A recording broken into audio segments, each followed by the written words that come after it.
질문사항 있으면 질문하시고 또 여러 현안 우리 성재 씨.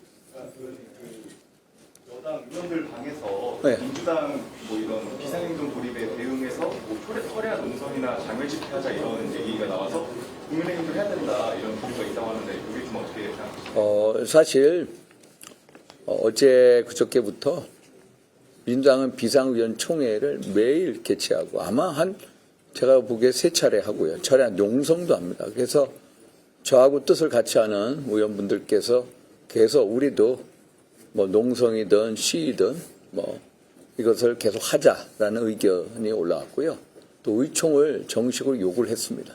그래서 요구가 받아들여져서 내일 오전 11시에 의원총회가 개최되는 걸로 일단 예정이 돼 있고요. 사실 저는 오늘도 헌재 앞에 가서 한 2시간 반 동안 있었습니다. 그 현장에 가보면은 안산에서 오신 50대 전지영이라는 분이 13일째 단식하고 계시고 그 옆에는 미얀마에서 오신 김보근 목사님이 단식을 하고 계시고 또 오늘 10시 반 11시 그 언저리에 애국시민분들 젊은 여성분이 삭발을 했고 또 대통령 국민변호인단의 젊은 청년 2분이 또 삭발했습니다. 제가 삭발 단식 현장을 보면서 제가 제도권에 있는 사람으로서 너무너무 송구스럽고 안타까운 심정을 금할 수가 없었고요.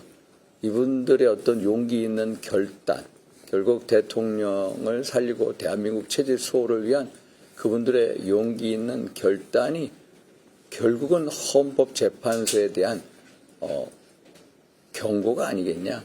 지금까지 대통령 탄핵 심판을 진행하면서 불공정이나 절차적인 부적합성, 불공정으로 얼룩졌던 헌재에 대한 엄중한 경고를 하셨고 그분들의 어떤 희생이나 충정이 결코 헛되지 않게끔 저 같은 사람이 나서야 되겠다 이런 생각도 하고 있고 저도 내일부터 헌재 앞에서 뭘 해야 되겠구나.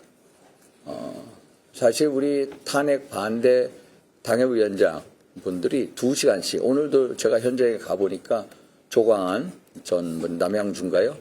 우리 시장님 당협위원장 또 고석 또 우리 변호사 이제 용인의 당협위원장이시죠. 2분이 번갈아 가면서 2시간 단위로 하는데 이분들은 밤에도 계속합니다. 2시간 단위로. 그래서 우리 국회의원들도 가만히 있어서는 안 되겠다. 그래서 저희도 하루씩이라도 나가서 릴레이로 우리도 어떤 우리의 충정과 어떤 경고를 또 헌재에다 밝혀야 되지 않냐 이런 입장이고 그래서 저도 숙고를 하고 있고 내일부터 어떤 행동에 돌입해야 되겠다. 결단해야 되겠다. 이런 걸 느끼고 왔습니다. 예. 행동이라는 건 저희도 똑같이 뭐 우리 의원들끼리 뜻을 같이 하는 의원들끼리 우리도 어떤 철야 농성이든 뭐 릴레이 시위든 이것을 탄핵 심판 선고가 있는 날까지 해야 된다. 이런 결의를 우리 내부적으로 다지고 있고 그것에 대한 물꼬를 어떻게 뜰 건가 그걸 지금 궁리 중에 있습니다. 혹시 대통령 관저 방문 계획 있으신지요? 관저 방문이요? 뭐 저는 뭐 대통령 그 구치소 나왔을 때부터 관저까지 모셔드렸고 뭐 가나 안 가나 그런 그 뭐 뵙는 게 중요한 게 아니라 어떻게 소통하는 게 더 중요하다고 봅니다. 그래서 뭐 어떤 질문이든 말씀 주시면 제가 아는 한도껏 말씀드리도록 하겠습니다. 어제 대통령 관저까지 모셨을 때 저녁에 이제 그 권영세 위원장이랑 김영수 대표님도 듣고 오셨다고 했는데 지도부 전체라든가 아니면 다른 여당 위원님들 모셔야 한다 이런 말씀하셨는데 그런 말씀 하셨다고요? 근데 대통령께서 적절하게 일단 가장 감사하시는 분들이 누구냐? 전체적으로 첫째, 그동안 끊임없이 성원해 주시고 지지해 주셨던 우리 국민분들.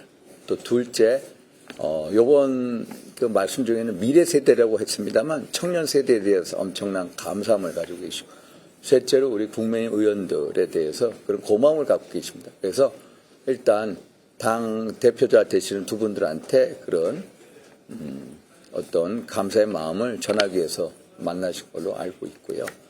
또 지금 뭐 계속해서 절제되지만은 어떤 여러 가지로 뭐 통화도 하시고 또 뭐 여러 가지 또 준비도 하시고 그런 상황인 걸로 알고 있습니다. 뭐 이제 탄핵 선고 예정일이 이제 뭐 14일이 되느냐 아니면 또 다음 주로 가느냐 그런 기로 있지 않습니까?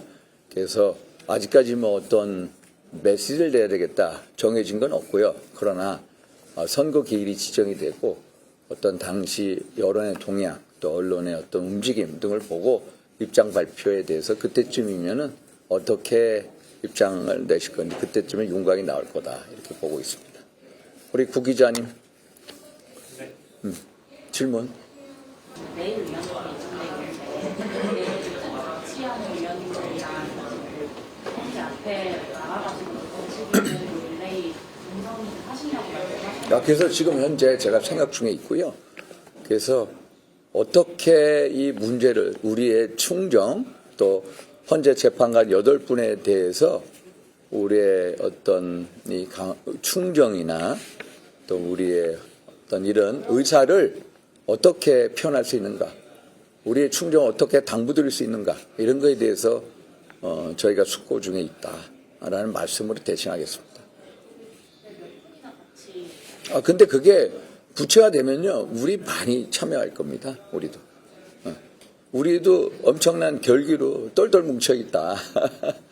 우리 야당 의원분들이 워낙 참 짱돌같이 뭉쳐 있다고 하는데 우리는 모래알이다 라는 지적을 한번 받기도 했는데 아니다. 우리도 체제 수호 전쟁이 있어서 또 대통령을 다시 복귀시키는 데 있어서는 누구보다도 앞장서서 짱돌같이 일할 의지와 열정을 가지고 있다. 또 그것을 행동으로 보여주겠다. 지금은 전투적 애국주의가 필요한 시기다. 이게 저희들의 생각입니다. 저는 그렇습니다. 지도부도 같이 했으면 하는 바람을 가지고 있습니다. 저는 이게 우리 지도부나 뭐 언론에서 계속 뭐 중도에서 지지도가 떨어진다. 저는 다분히 공학적인 발상이다.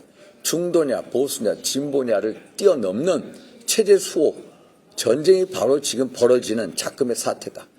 저희가 탄핵과 구속 사태에 있어서 위법의 사례를 국민들한테 잘 전하면 전달할수록 우리의 지지도는 올라간다. 대통령을 지내고 있는 분도 저렇게 내란죄 프레임을 걸고 무차별적으로 강압적으로 수사기관이 저렇게 대하는데 일반 서민분들이야 얼마나 수사기관의 강압에 의해서 자기의 인권이 말살될 수 피해를 볼 수 있겠느냐 이런 생각을 한다면은 그것은 대통령 개인의 문제가 아니라 우리 모든 국민들의 문제다.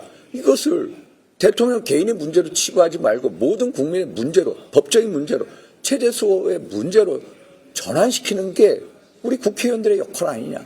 지도부가 그런 문제에 있어서 더욱더 적극적으로 나서 주신다면 아니 중도에 있는 분들 진보 측에 있는 분들도 당연히 박수치지 않겠냐. 이게 훨씬 더 필요한 시점이다. 그래서 우리가 나라 사랑의 모습, 체제 수호 이런 문제에 대해서 좀 더 전투적으로 나섰으면 하는 바람을 저는 갖고 있습니다. 저 모르겠습니다. 그래서 아마 전달할지도 모르겠습니다. 저는 이런 말을 하도 많이 해서 하도 이 마이크를 많이 잡아가지고 목이 쉬었습니다. 오늘도 마이크 몇 번, 한 3번 잡았습니다.